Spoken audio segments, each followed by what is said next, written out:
A Walk in London. Read for Kids Books in English. Hello, there's me, and that's my mum. We've just got off the bus in Westminster, in the heart of central London. A tall clock strikes. That's Big Ben, Mum tells me. It's 11 o'clock. Good. We're just in time. In time for what? I want to know. Wait and see, Mum smiles. This way through St. James's Park. The park is full of water and the water's full of ducks. And so are the benches. Here we are, Mum says. We've reached the biggest house I've ever seen. Buckingham Palace is where the royal family live, Mum tells me.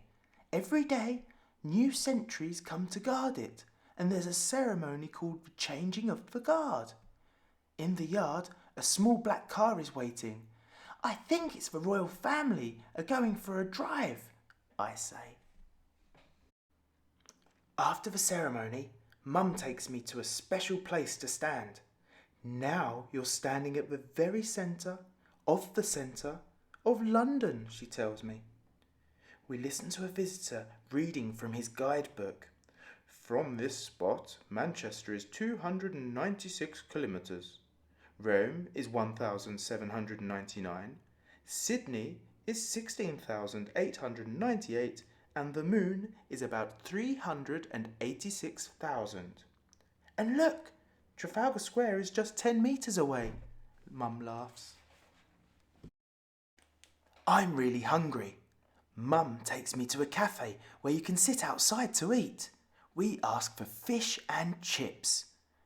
This is Covent Garden Piazza, Mum says.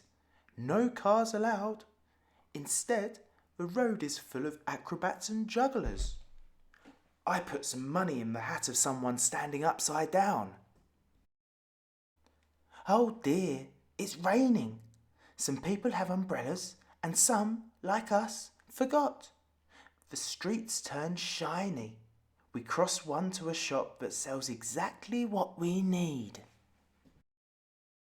It's nice and dry under our new umbrella, but careful, there's a dragon, I warn Mum.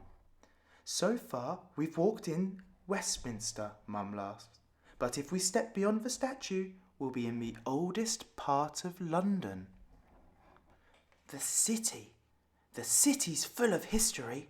It's full of sunshine too. The rain has gone away. Next, we reach a huge stone church.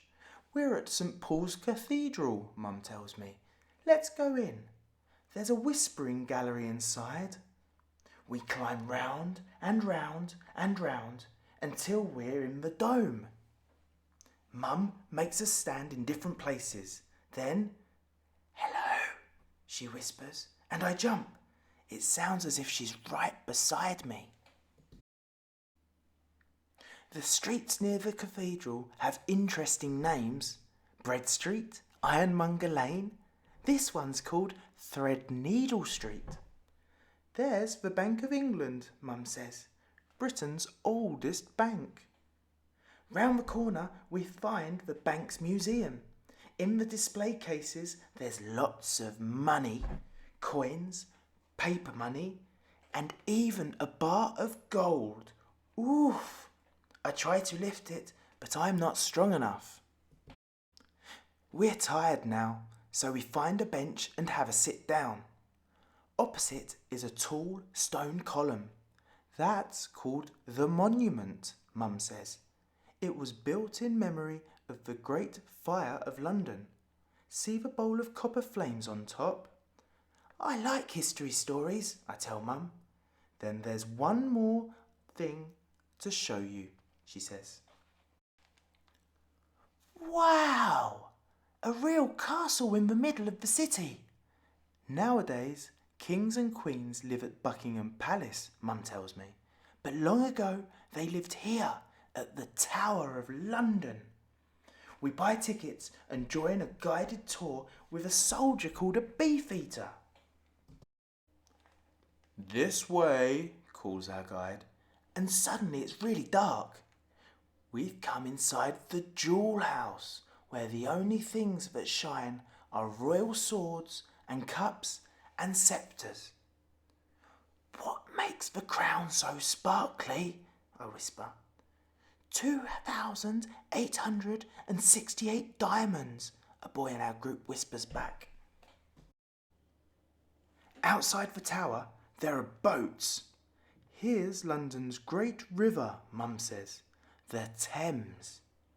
Ferry to Westminster, Shouts a boatman on the pier. Let's take it back to where we started, says Mum. And next thing, we're out on the water with the wind.